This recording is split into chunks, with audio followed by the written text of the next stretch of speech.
नमस्कार साथियों, स्वागत है selection Guruji constable tradesman practice session batch में, जुनून बैच में। आज हम फिर प्रीवियस क्वेश्चंस के एनालिसिस के बेसिस पर कुछ ऐसे महत्वपूर्ण सवालों के कलेक्शन के साथ आपसे प्रैक्टिस सेशन बैच में जुड़ रहे हैं जो एग्जाम के पॉइंट ऑफ व्यू से बेहद इंपॉर्टेंट हैं और एग्जाम में आपको देखने को मिल सकते हैं। तो स्टार्ट करते हैं अपने वीडियो की शुरुआत एक मोटिवेशनल कोट से कि जिंदगी में हार तब नहीं होती जब आप हारते हैं, हार तो तब होती है जब आप हार मान लेते हैं। इतिहास गवाह है, बहुत से ऐसे लोग हुए जिन्होंने जीवन में अनगिनत बार हारने के बाद भी कभी हार नहीं स्वीकार की, लड़ते रहे और अंततः सफल भी हुए। एडिशन से एक बार पूछा गया कि आपने बल्ब को 1000 बार, कहा जाता है कि 1000 बार आपने प्रयोग किया, असफल प्रयोग किया, उसके बाद आप जाके बल्ब बना पाए, तो क्या कभी आपको निराशा नहीं हुई कि इतना ज़्यादा एक्सपेरिमेंट करने के बाद, इतने प्रयासों के बाद भी बल्ब नहीं बन रहा था? तो क्या बीच में कभी आपको एक्सर्शन नहीं हुआ? तो एडिशन ने कहा कि नहीं, ऐसा बिल्कुल नहीं है। एक बार में बल्ब बन गया, 1999 बार में मुझे ये पता चला कि इन 999 तरीकों से बल्ब नहीं बनेगा। तो मैं तो दोनों बात जान गया कि 999 टाइप्स से बल्ब नहीं बन सकते, ये वन टाइप है जिससे बल्ब बन सकता है। तो चीज़ों को सकारात्मकता के साथ लेने की जरूरत है। अपने हार की एनालिसिस करिए। आप अगर परीक्षा में क्वालिफाई नहीं कर पा रहे हैं तो उसकी प्रॉपर एनालिसिस करिए, क्या कमी रह गई उसको सुधार करिए और उस आगे बढ़ने का प्रयास करिए। तो स्टार्ट करते हैं। आज का क्वेश्चन कह रहे हैं कि पृथ्वी की परिधि, यदि पृथ्वी की परिधि 30 बटा पाई है तो वृत्त होगा। यहाँ परिधि पृथ्वी हमको लगता है टाइप गलत हो गया है, ध्यान दीजिएगा। पहला क्वेश्चन वृत्त, इसको आप वृत्त कर लीजिए।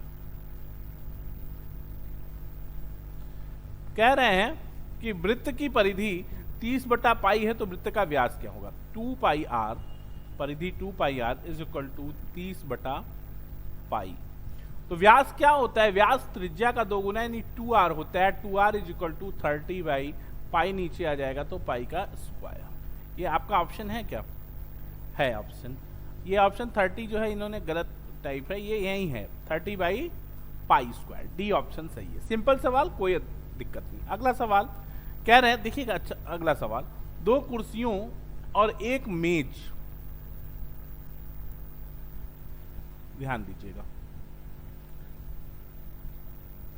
एक मेज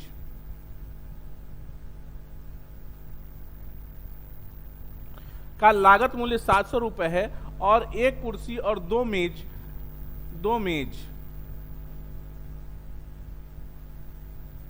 का लागत मूल्य 800 रुपए है। यदि यम कुर्सी और यम मेजों का लागत मूल्य 30,000 हो तो एम किसके बराबर है? ध्यान दीजिएगा, यहां पे भी ये है 30,000 है, ठीक है। 30,000 है तो यम का मान क्या होगा?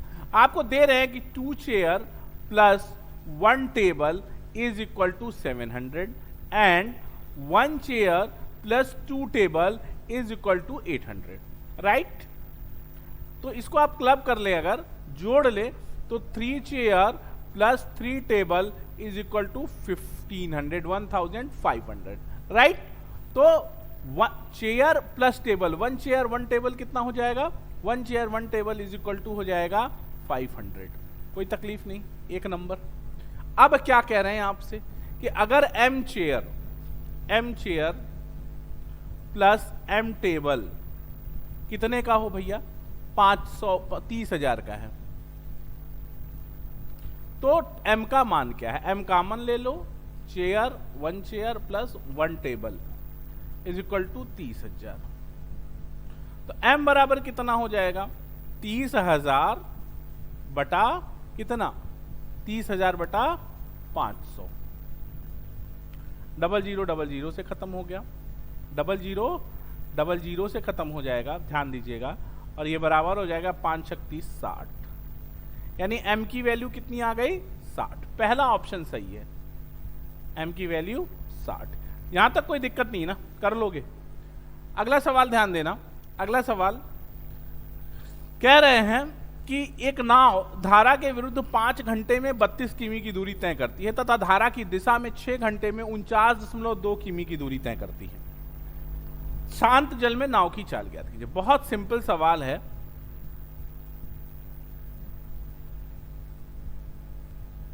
ध्यान से समझने की कोशिश करिएगा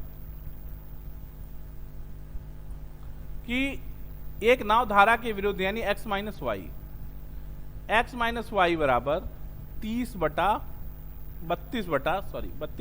5 यानी 5 छक 30 और 4 5 के 20 6.4 और धारा के दिशा में x प्लस वाई बराबर 49.2 बटा 6 6 सते 42 6 अट्ठे 48 और 6 दूनी 12 8.2। तो शांत जल में नाव की चाल, अगर आप एक बात आपको पता है, नाव धारा के सवाल में अगर धारा के विपरीत चाल पता है और धारा के साथ चाल पता है तो शांत जल में नाव की चाल क्या होती है? नाव हो चाहे तैराक हो तो दोनों का जोड़ बटा 2 यानी 8 6 14.6 बटा 2 यानी 7.3 kmph। कोई दिक्कत नहीं है, 7.3 kmph। यहां तक तकलीफ है? यहां तक कोई दिक्कत? कर लोगे ना? यहां तक कोई दिक्कत नहीं। अगला क्वेश्चन ध्यान देते हैं। अगला क्वेश्चन कह रहे हैं कि एक व्यापारी 60,000 रुपए का कुछ सामान खरीदा, 6,000 रुपए का कुछ सामान खरीदा, उसमें आधा उसने 12% के लाभ पर बेचा और बाकी बचे हुए, बाकी कितना बचेगा? आधा सामान को उस कितने प्रतिशत लाभ पर बेचना चाहिए कि सभी सामान पर 18% लाभ? बहुत सिंपल सवाल है, समझ लो। अगर आप यहां एलिगेशन लगा लेते हो, ध्यान दो, आधा सामान यानी 1/2 सामान वो कितने में बेच रहा है? 12% के लाभ पर, और बचा हुआ आधा 1/2 मान लो x% के लाभ पर बेच रहा है। इस प्रकार उसको जो समग्र लाभ हो रहा है वो 18% और सामान का जो रेशियो है वो 1:1 है। बराबर मात्रा में बेच रहा है तो 1 और 1 है, ये तो ब्लॉक है। अब यहां कितना अंतर हो गया? 6 का। 18 में से 12 गया है। देखो, एक बड़ा होता है और एक छोटा होता है तो दूसरा बड़ा होता है, यानी x माइनस 18 यहां आएगा। यहां क्या आ जाएगा? x minus 18। और ये भी 6 है, ये भी 6 है, 1 है, हाँ, तो x माइनस 18 बराबर क्या होना पड़ेगा? 6 होना पड़ेगा। ये बराबर 6 हो जाएगा, यानी x बराबर कितना आ जाएगा? 24। यानी इसको 24% लाभ पर बेचना पड़ेगा। फिर से बात समझ लेते हैं। सामान बराबर है, 6,000 रुपए का सामान था, आधे को 12% के लाभ पर, शेष को किस लाभ पर बेचेगी? समग्र लाभ 18% हो, टोटल लाभ 18%। ये बीच में बिठा दिया और एलिगेशन लगा दिया। आधा सामान 12% पे, आधा x% पे, यानी सामान का जो विक्रय हुआ उसका अनुपात कितना? 1:1। 18 में से 12 गया 6 और x में से 18 जाएगा तो 6, तो x माइनस 18 बराबर 6, तो x बराबर 24। इस प्रकार पहला ऑप्शन सही है, कोई दिक्कत नहीं है, कर लोगे। अगला क्वेश्चन ध्यान देना। कह रहे हैं कि 11 पारियों का औसत 50 रन है, यदि प्रथम 6 पारियों का 11 परिणामों का औसत 50 है, पहले 6 का औसत 49 और अंतिम 6 का औसत 52 हो, तो छठा परिणाम क्या है? सिंपल सवाल है, समझ लो। 11 परिणाम हैं, इनका औसत कितना है? 50, और ये मान लो बेस हो गया, ये बेस हो गया। कह रहा है फर्स्ट 6 का एवरेज कितना है? 49। 49 का मतलब कितना कम है? -1 है, यानी ये कितना हो गया? -6 हो गया। और फिर कितना है? 52 बता रहा है, यानी कितना ज्यादा है? 2 ज्यादा है। अगले 6 का 2 ज्यादा है, तो 6 दूनी 12 प्लस 12। आप ऑपरेट कर लीजिए, आप ऑपरेट कर लीजिए, तो छठा परिणाम अगर आपसे पूछा जा रहा है कि छठवां परिणाम का मान क्या होगा, तो छठवां परिणाम हो जाएगा 12 में से 6 जाएगा 6, 50 6 56। आपका B option correct. Rocket method है ये सवाल करने का। फिर से समझा दे रहा हूं, अगर बात नहीं समझ आ रही, सिलेक्शन गुरुजी के चैप्टर वाइज कंटेंट से एवरेज पढ़ लीजिए गुरु, उतना बेहतरीन एवरेज आपको कहीं नहीं मिलेगा। ठीक है, तो कह रहे हैं कि 11 परिणामों का औसत 50 है, पहले 6 का औसत 49 और अंतिम 6 का औसत 52 है। अंतिम 6 का औसत 52 है। ठीक है, तो ध्यान दीजिएगा कि 49 + 1 हो गया, और ये देखो 50 क्या हो गया, मेन एवरेज हो गया। 49 क्या हो गया, 49 इससे एक कम है, तो 6 माइनस हो गया, और ये 6 2 12 हो गया। अगला क्वेश्चन ध्यान दीजिएगा, और इस क्वेश्चन में देखिए कह रहे हैं कि 18,440 रुपए मूलधन पर 15% वार्षिक ब्याज की दर से 4 वर्ष का साधारण ब्याज क्या हुआ। सिंपल सवाल है ना, सिर्फ कैलकुलेशन है और कुछ नहीं है। दिखा रहे हैं कि IBPS 2015 क्लर्क का क्वेश्चन है, कोई इशू नहीं है, सॉल्व करते हैं हम लोग। इस तरह के क्वेश्चंस कांस्टेबल में बनते हैं, आते हैं, तो ध्यान दीजिएगा। सिंपल है, आपको पता है ना, साधारण ब्याज बराबर मूलधन गुणित दर गुणित समय। SI = PRT/100। क्या मतलब है इसका, ध्यान से समझिएगा। SI ब्याज पूछ रहे हैं आपसे, मूलधन कितना हो गया, ब्याज ही पूछ रहे हैं। 18,440 गुणित रेट 4 और गुणित समय 15/100। एक 0 तो 0 से खत्म हो गया, एक 0 इससे गुणा होकर जो 60 आएगा उससे खत्म हो गया। 6 से गुणा करना है आपको। आप जब गुणा कर लेंगे तो आपको मिलेगा 11,064। 6 देखो, 6 चौके 24 4 2, 6 चौके 24 2, 24 2 26 2, 6 48 2 50 5, 6 का 6 5 11, 11,064। आपका कोई ऑप्शन नहीं है, यानी इसमें से कोई नहीं आंसर सही होगा। 11,064 आपका आंसर आ रहा है। ठीक है, अगला क्वेश्चन ध्यान दीजिएगा। वह किसी धन की चक्रवृद्धि ब्याज के अंतर्गत 8% ब्याज की दर से 2 वर्ष के लिए उधार दिया जाता है, तो प्राप्त चक्रवृद्धि ब्याज साधारण ब्याज में 6.40 अधिक होता है, धन क्या है। ध्यान से समझिएगा, अगर 100 रुपए ही हम मान ले मूलधन, माना मूलधन 100 है, तो 100 रुपए का 8% की दर से 2 साल का जो साधारण ब्याज होगा, SI होगा, वो होगा 16 रुपए। 2 साल का 100 रुपए का 8% की दर से 2 साल का जो CI होगा वो होगा 8 + 8 + 8 गुणित 8/100, 8/100 यानी 8 16 16.64। अब अंतर की बात कर लो, ये CI हो गया, ये SI हो गया, तो डिफरेंस = 16.64 - 16 = 0.64। ये दे रहे हैं, सॉरी 6.4 दे रहे हैं, सॉरी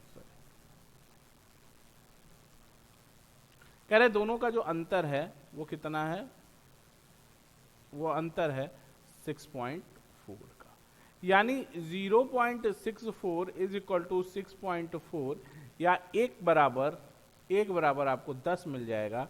मूलधन कितना हो जाएगा, मूलधन 100 = 1000। ठीक, ये आपका आंसर हो गया, आपका डी ऑप्शन करेक्ट है, कोई दिक्कत नहीं है। अगला क्वेश्चन ध्यान दीजिएगा, सिंपल सवाल देखिएगा कि 5 व्यक्ति एक कार्य का 1/48 हिस्सा आधे दिन में पूरा करते हैं। ध्यान से समझने की कोशिश करिएगा। कह रहे हैं कि एक व्यक्ति एक कार्य का 1/48 हिस्सा आधे दिन में पूरा करते हैं। 6 व्यक्तियों द्वारा कार्य का 1/40, ध्यान दीजिएगा, सवाल मैं करेक्ट कर दे रहा हूं। कह रहे हैं कि 6 व्यक्तियों द्वारा काम का 1/40, ठीक है, 1 मिनट,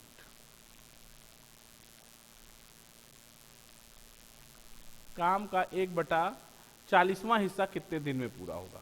तो देखो आपको पता ही है M1D1T1/W1 = होता है M2D2T2/W2। तो क्या कह रहे हैं कि 5 व्यक्ति कितने दिन, आधे दिन काम करके 1/2 दिन काम करके, सॉरी 1/2 दिन काम करके कितना काम करते हैं, 1/48 काम, ये वर्क है। तो 6 आदमी कितने दिन काम करके 40 काम पूरा करेंगे। सिंपल सवाल है। तो 5 गुणित 1/2 गुणित ये 48 ऊपर चला जाएगा, बराबर हो जाएगा 6 गुणित डी गुणित 40। अब सिंपल सॉल्व कर लो। 24 बार कट जाएगा 2 से, 6 चौके 24 हो जाएगा, 4 दहा में 40 हो जाएगा, और डी हो जाएगा 5/10 यानी 1/2 दिन। आंसर कितना आ जाएगा? यहां पे भी 1/2 ही आएगा, आधा दिन आंसर आएगा। कोई तकलीफ नहीं है, कर लोगे, सिंपल सा सवाल है। अगला सवाल ध्यान देना, कह रहे हैं कि त्रिशा और शालिनी की वर्तमान आयु में 14 वर्ष का अंतर है। 7 वर्ष पहले इनकी आयु में क्रमशः 5 संबंधी 7 का अनुपात था। शालिनी की वर्तमान आयु क्या है? बहुत सिंपल, एक बात समझो, दो व्यक्तियों की आयु का जो अंतर होता है वो वर्तमान में हो तब भी उतना ही अंतर होगा, 10 साल पहले हो तब भी वही होगा, और 10 साल बाद भी होगा, तो आयु का अंतर वही रहेगा, क्योंकि जैसे जैसे बढ़ेंगे तो दोनों साथ बढ़ेंगे, दोनों साथ घटेंगे। तो बात क्लियर हो रही है मेरी?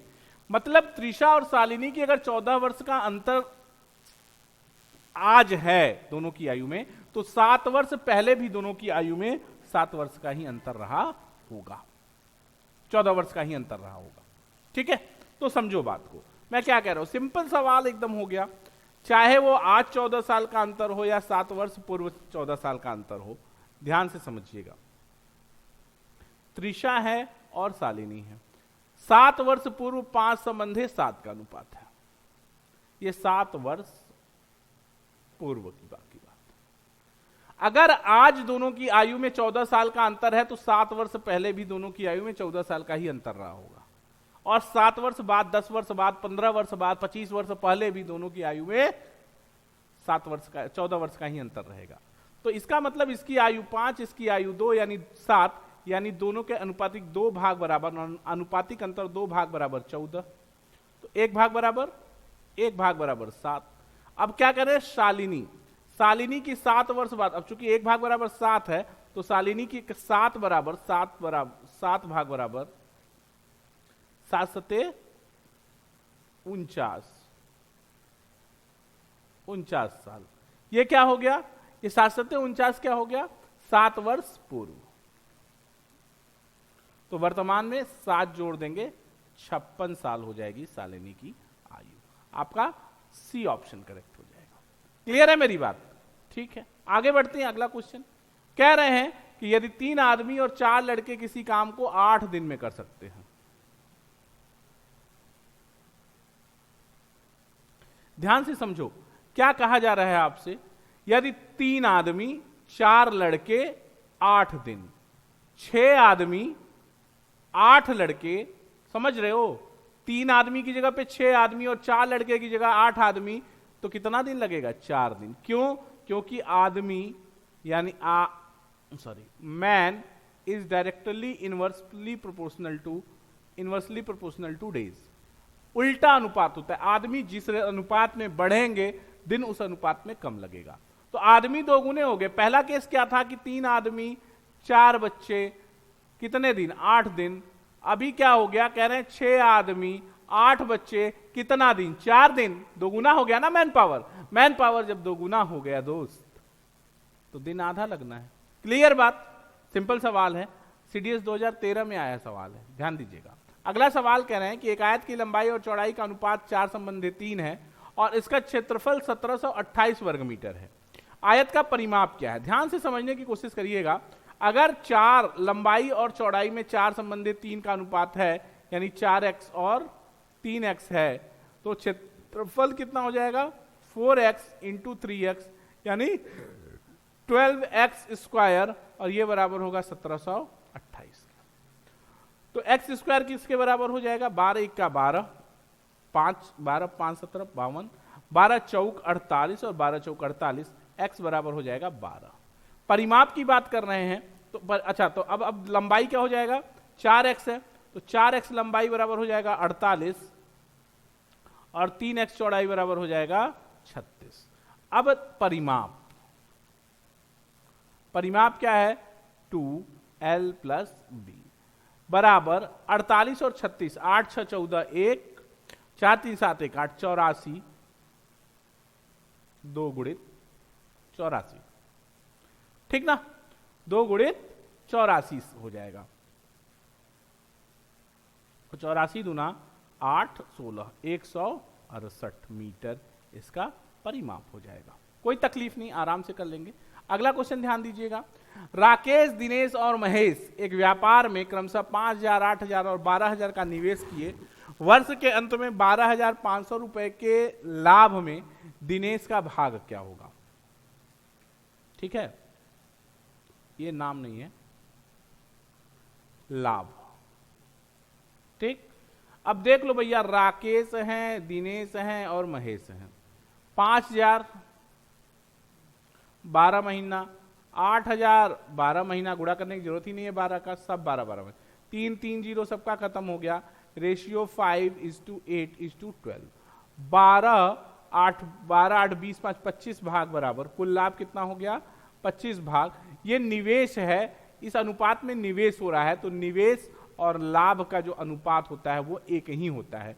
तो लाभ 25 भाग बराबर 12,500, तो 1 भाग बराबर 500। तो क्या पूछ रहे हैं आपसे? दिनेश, दिनेश का कितना हो जाएगा? दिनेश 8 भाग बराबर 4,000।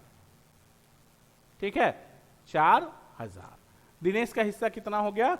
4,000 हो गया। कोई दिक्कत नहीं है, आगे ध्यान दीजिएगा। अगला सवाल, अगला क्वेश्चन है कि एक यात्री ट्रेन 120 किमी की यात्रा के लिए 1 घंटा कम समय लेती यदि उसके चाल सामान्य चाल से